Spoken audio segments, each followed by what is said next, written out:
name or where they came from. I just had to trust that my two contacts had contacted the right parties to be there at the right time, and that they would all be responsible individuals. There was a mistake. After that meeting, I discovered that two of the people in the meeting had never been asked there, yet they knew about the meeting. They knew what it was about. They knew who was going to be there. And later research indicated that one of them actually worked for the Department of Agriculture and one of them worked for the Department of the Treasury. What prompted our looking at these two men was that the way they asked the questions they asked, the attitude behind them, even the body language, indicated that they had reasons for the use of this technology other than the one that was intended at the meeting. In fact, their largest concern was, how fast could we make a couple billion of them? And could we each give each one of those a unique identity number? Now, this particular pill-shaped device, very minute, had a lot of flexibility in its capabilities. It was basically just almost a transponder. You would send a frequency to it, and it would respond back with its unique number, which could not be changed once the chip was made. Yet there were a lot of capabilities that could be added to this chip, such as monitoring temperature, blood pressure, pulse, and even waveforms out of the brain. But that was for research down the road. What was amusing to me a few months ago on a website that likes to collect articles on the unusual is that a lady out east had a chip removed from her body in 1999. And they had it blown up on the website. And it was a slight modification of this chip from Denver with some of its enhancements. And it was put in her, she believes, in either 1980 or 1981. What was amusing about this was that this gentleman never had to worry about money again. And he quietly passed on a lot of this technology to somebody we never knew. And this concerned my contacts in Washington because it never went anywhere with them. Somebody else took it and ran with it, and we never knew who it was. Now, in 1984, I found another technology by just sniffing the web, sniffing the literature of our industry and a dozen other industries, and I found that there was a professor at the University of New South Wales, where I still have the files on, that had discovered a way to make a microscopic lithium niobate chip. And by accident, he had scratched it. And he had a RF transmitter there. And he had a receiver on by sheer chance. And he found that on a certain frequency, he could send an energy beam to the chip. And it would respond back with a number. He worked on that technology. And that technology, eventually, I found out about. We flew him into Denver to our company, Systems Group of Colorado, and we did a test. He had some primitive small chips he brought with him. They're totally passive and very small, a 32nd of an inch, and only a couple thousandths thick. And by etching them, you could again create a unique signature, unique to each one. And this one theoretically could, depending on the size of it and the size of the etching, could have a unique number in the billions and billions. In fact, the test we did was amusing in that we set up a transmitter and a receiver based on removing an air grill from our drop ceiling and plugging up our transceiver into that as our antenna.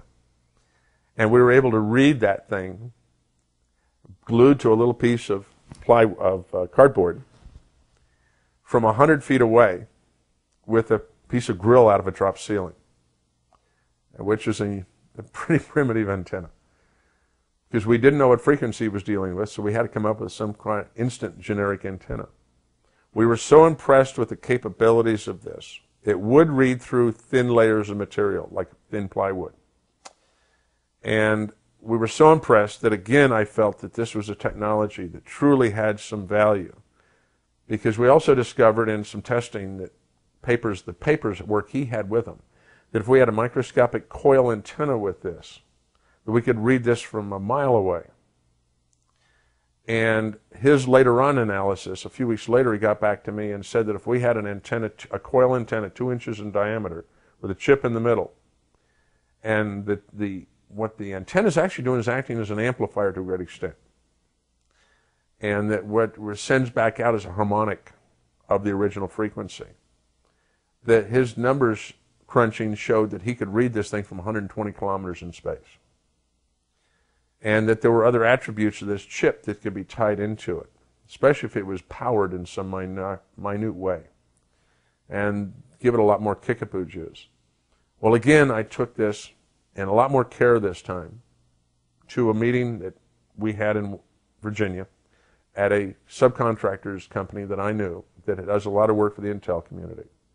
This time I had the director of security for all of State Department there, and again, a good friend from CIA. Again, we had, at the last minute, people walk in the door with the right credentials who we didn't know who they were exactly. It turns out, again, we had people, 2 this time again, who after the meeting, we realized shouldn't have been there. And yet they had credentials that were awesome. Because it turns out afterwards I found out they had never been called by my 2 contacts. Yet they knew about our phone calls.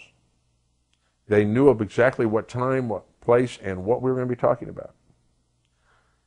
And supposedly, my phone calls were made over secure phone lines.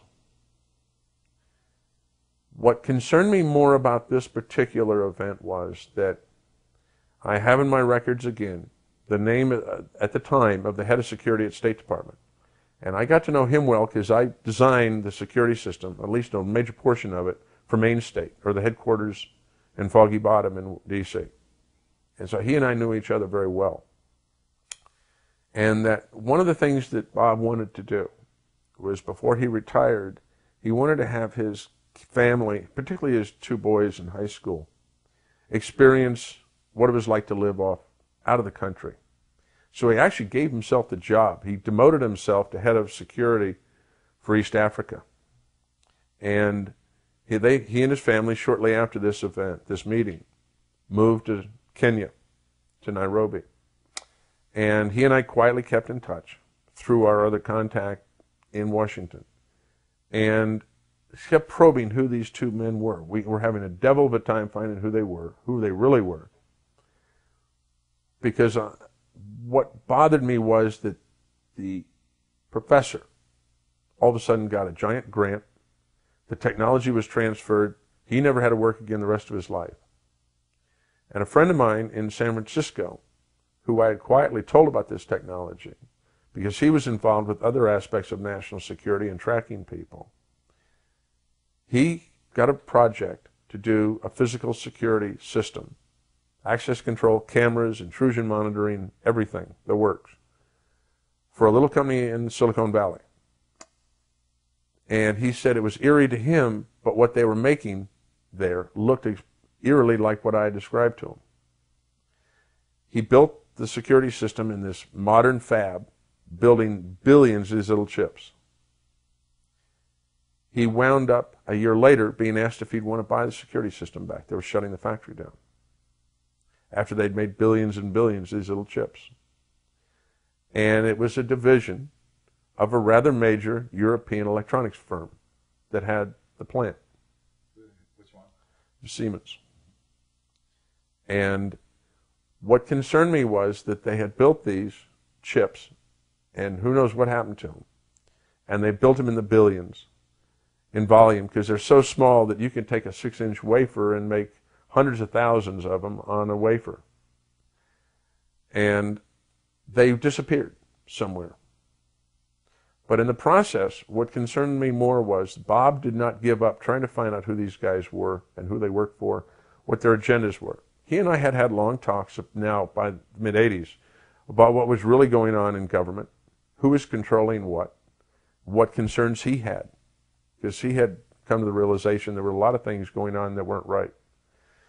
And he had supposedly made some contacts to find out more of what was going on. And he had contacted our mutual friend at CIA, another long-term contractor, been involved since World War II, in the very founding of the CIA, who got in touch with me and said, Bob's got something hot, and he's back in the country again on business. We're going to get a meeting. A few days later, Bob was on his way to work just after dropping the two boys off at a private high school, I believe, in Nairobi. He was on the way to the embassy. And he was broadsided at a stoplight at 60 miles an hour by a reinforced Land Rover. He was killed instantly. The Brit that supposedly was drunk at 7 in the morning, was taken to the hospital and immediately disappears. And all the evidence he had given in the way of documentation was proven to be phony as to who he was, and Bob was killed. And it was a hit. And it's always concerned me today that he had gotten a little too close to who had been involved with this implantable chip technology. We'd been trying to, for a couple of years then, quietly trying to find out who had been doing it without our government realizing it was going on. Because whoever it is has got total ability to penetrate anytime, anywhere, our government and locate what is going on instantly. Who do you think they are? Research since the early 80s on my own and with some friends indicates that we have at least 4 power groups in the world. They have wealth beyond all imagination. They have advanced technologies. They have taken over various programs, particularly black programs, within our government and probably even the Russian government and the Chinese. Their politics to them, as we know it, is not the same. And they have agendas totally unlike what we perceive our government's agendas really are. And that they are able to track unbelievably what's going on around them at a minute level. And who these people are, my friends and I have given them names, but they have no relevance to what they call themselves. We just simply call them the 4 horsemen. And that these horsemen work together at times and they work against each other at times. There's an ongoing battle between them at a low level to who's going to be top dog in the world. The one commonality to all 4 appears to be an absolute desire for control of everything and everything.